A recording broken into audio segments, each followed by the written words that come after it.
my name's Ian Dunn. Ian B. Dunn is the whole of my name. And until recently, I was lucky enough to go to all over the country going on about sciencey things, schools, colleges, science festivals, even some other festivals. I'd go anywhere that people would have me, really. But since lockdown, I've been having to do things virtually, remotely. And you join me today in my secret underground lair built into an extinct volcano. Actually, no, that's a lie. This is my kitchen. Some talks I've been doing with different things. I've got a load of rocks over there, but today I was going to do some sort of kitchen chemistry. Well, not quite, in the grounds that I'm going to use some kitchen chemicals, but I'm also going to use some that many people don't have in their kitchen. Now, when doing chemistry things, it is very important to remember to wear safety spectacles. You need to protect your eyes. Up there, it's not going to do you a lot of good, but down there will do you much more good. Now, I want to show you first one of my favourite materials. This is cotton wool, but this is no ordinary cotton wool, no. This is disappearing cotton wool. I'm going to hold it like that, but it looks like cotton wool, it smells like cotton wool, it probably tastes like cotton wool. I don't know, I've never eaten it, and I'm not sure I want to. But if I set fire to it, it does this. Which is quite exciting really, isn't it? That stuff is actually the world's first high explosive. It was discovered by a guy called Schönbrunn, who was one day playing with a load of acids in his kitchen, a bit like I've been doing, and he spilt them on the floor. And he mopped them up with his wife's cotton apron, and they thought, fair enough. And then when she got home, it had dried off, and it exploded, and they realised they could use it to make explosives, the world's first high explosive. It's got the fuel and the oxygen already in there. They also found you could dissolve it in alcohol and other solvents, mix it with things, and make one of the world's first plastics. They made things like shirt collars and hair clips and false teeth that could all explode given the right circumstances. My personal favourite was that they used it to make billiard balls, which was just as well because elephants were getting a bit rare because they used to make them out of ivory. And you can imagine somebody breaks a game of pool, say, and this happens. Bit of a worry. But that's burning because it's got the fuel and the oxygen all mixed together already. And I wanted to show you another of my favourite little demos. This is the self-lighting candle. I have here a candle and I have here some magic water. And I'm going to put a couple of drops of the magic water on the candle and hopefully something will happen. That should be sufficient. Now hopefully, any second now, better be careful with the magic water, put it back down carefully, could be dangerous, but here we go. You can see the candle has lit and is filling the room with smoke. Well, not too much smoke, I hope. Hope it doesn't set off the smoke detectors. Oh, and the candle is now going out again quite rapidly, which is not really a surprise in view of what I've done to it. It is rather challenged. So, let me light a candle properly. The little candle there burning, we'll ignore that one for the minute, the little candle there burning, it's burning the way candles burn. The heat from the flame is melting the wax is going up the wick because of capillary action, and then as it goes up, it kind of breaks up. The stuff the candle's made from, the wax, is made of big long molecules, lots of atoms all stuck together, with lots of carbon and a fair amount of hydrogen. And when they come up the wick, they break, they fall apart, and it burns in the oxygen in the air. Now, the shape of the flame is important because it's got to do with air coming in from the sides, warming and rising. If you light a candle in a spacecraft, it doesn't do that. If you light a candle in a spacecraft, it makes a lovely sphere. But that's very dangerous, so they don't do that very often. It's producing water and carbon dioxide, and I wanted to make a bit more carbon dioxide. So here I have some baking soda, or bicarbonate of soda is another name, or its proper sciencey name is sodium hydrogen carbonate. And I'm going to make some carbon dioxide by mixing it with this vinegar.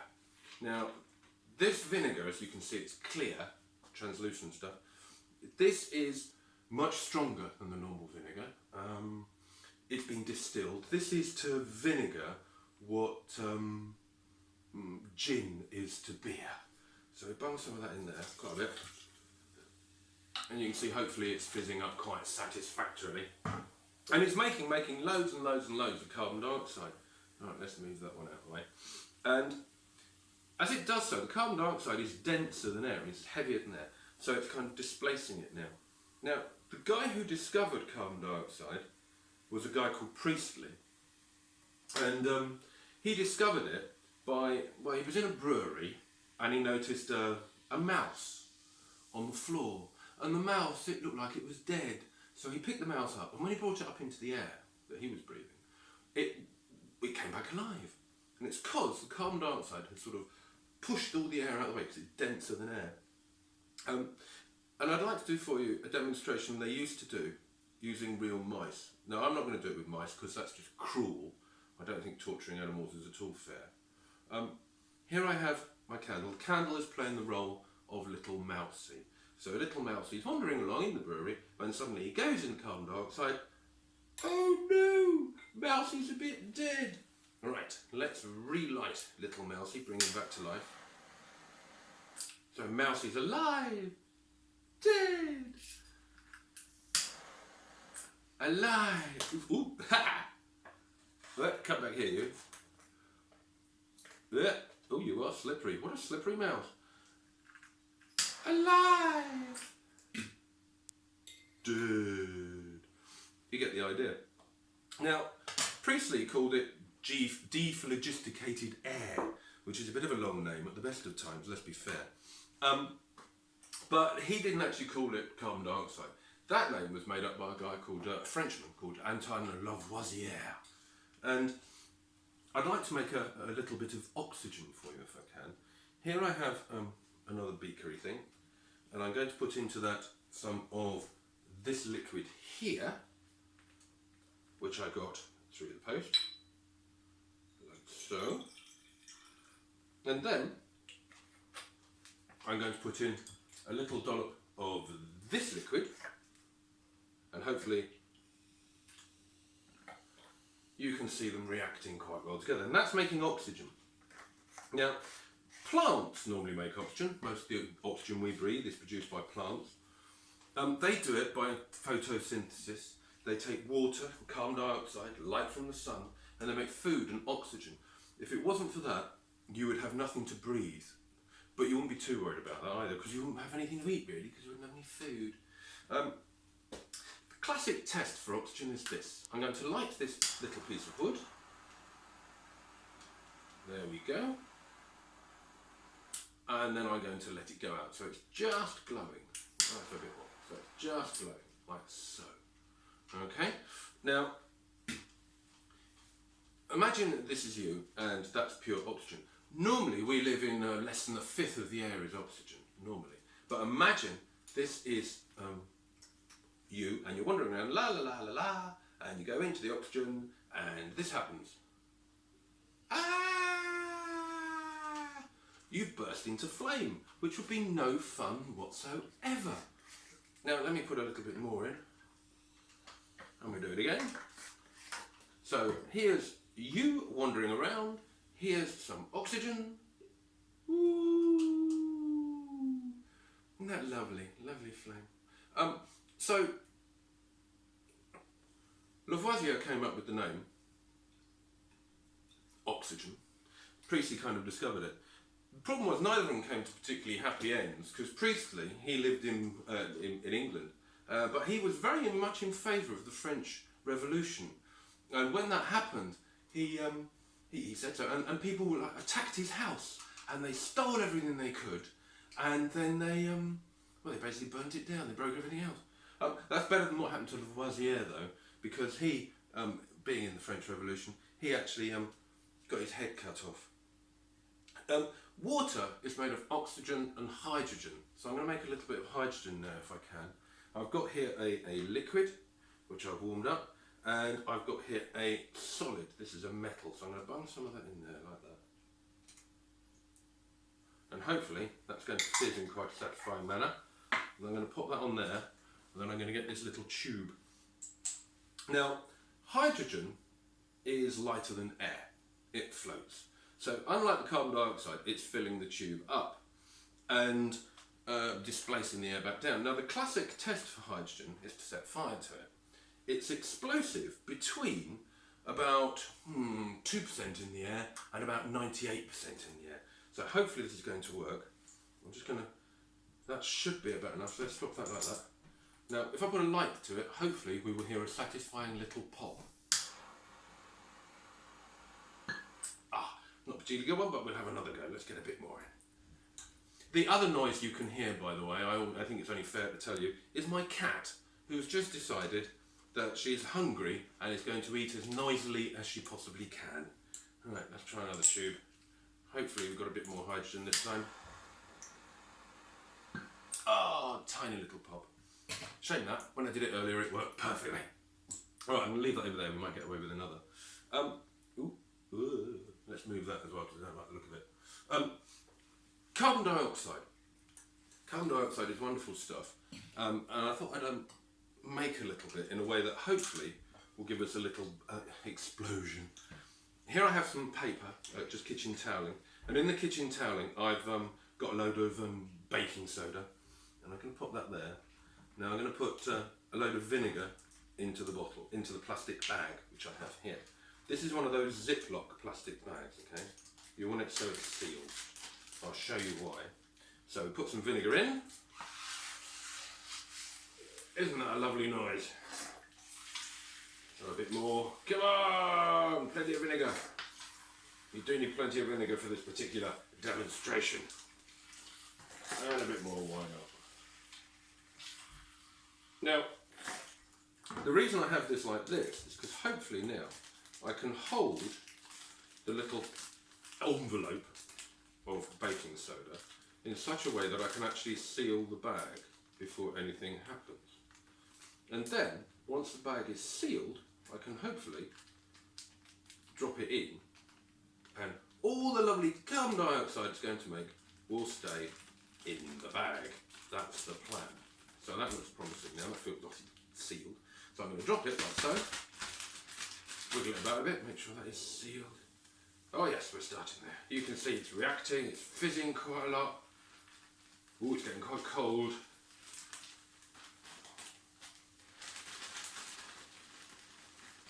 And the bag is swelling up. Come on, a bit more would be good. So, with a bit of luck, any second now, we should get a satisfying pop. Come on. Come on! Oh my good grief, come on! Oh, there we go. Ooh, that is quite alarming. Let's put that over there. Whew. Now, vinegar is an acid, as I'm sure you know, and acids have their own uses. And you can do all sorts of things with them. Here I have some, what I have been known to tell people is love potion. It's not really. I'll tell you what it is in a minute. Alright, I'll tell you now. It's actually cabbage juice, taken from the heart of a red cabbage. But this has been knocking about for a little while, so it has got a rather distinctive smell. And the thing is, love and hate are very close. One minute you go, I love you. Next minute you go, actually, I hate you. And you go, actually, no, I love you. Love you, come on. Love you. Oh no, actually, I hate you. Oh no, actually, I do love you.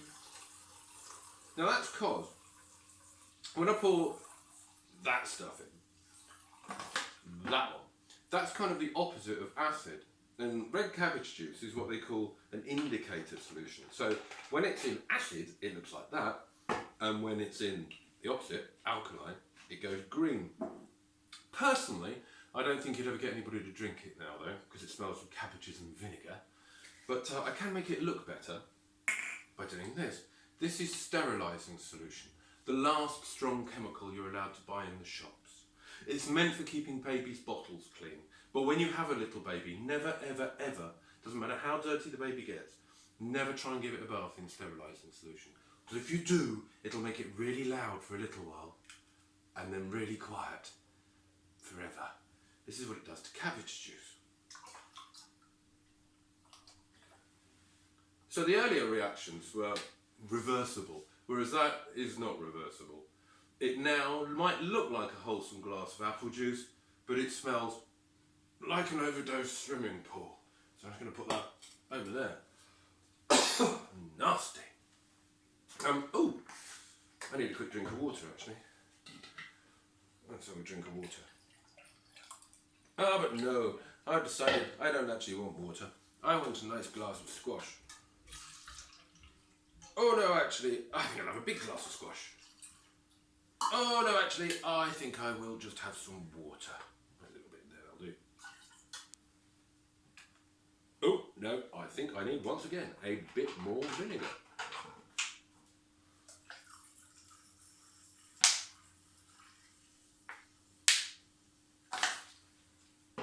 Now that's another chemical indicator. This one goes colourless in acid and pink in alkali. And this one's actually a medicine. Doctors give this to people that need a little bit of help going to the toilet. So I won't drink that one if that's alright. I'm feeling okay at the moment. Now then, the last thing I wanted to show you is I wanted to show you a little bit more of this nitrocellulose. It is one of my favourite materials. This is paper that's had the same thing done to it. So this does, it's a little bit slower, and I really, really like this. I think it's wonderful. Because it's slower, you can do this. I can throw fire. Isn't that wonderful? And one more for luck, why not? So, ladies and gentlemen, I hope I've shown you something interesting. I hope you're not going to blow yourselves up. Be careful, safety first, very important. Most accidents occur in the home, that's what they say. So be careful. And I hope to see you again sometime. So, ladies and gentlemen, on behalf of myself, Ian B. Dunn, thank you very much for listening.